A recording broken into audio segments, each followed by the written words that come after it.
Good evening po sa inyong lahat, sa aming mga viewers. Welcome to my vlog. Hi guys, at ito na po yung finished product na ginawa ko kanina.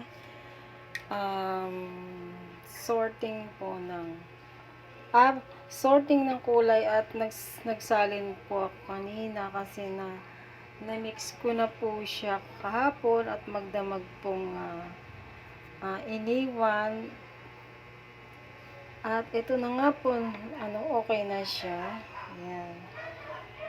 Pero sa malayo, makikita mo parang hindi nagkakalay ang kulay. Pero, kung titingnan natin, ito guys, kulay green siya.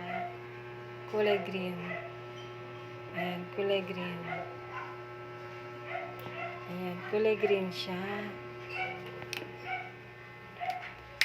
Tapos, ito namang isa ay kulay purple or violet.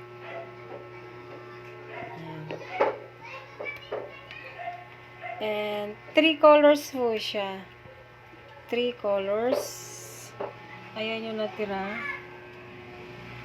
Ayan. Ito yung pangatlong kulay. Ayan po yung kulay niya na light yellow. Ayan.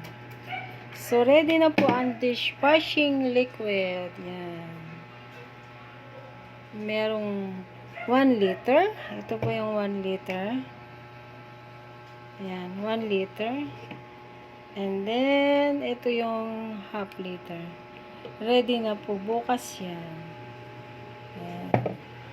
Then, label na lang po. Bukas na po kasi kailangan yan. Pinalis ko lang po yung kanyang bubbles. Ayan guys. Yung bubbles na yan, kailangan maklear muna yan bago out to market. And guys, ang aming side business.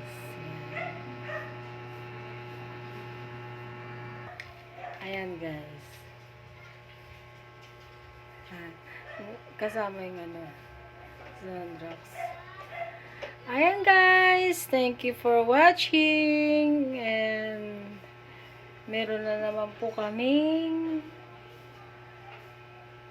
natapos ngayong araw na to, itong dishwashing liquid. Bye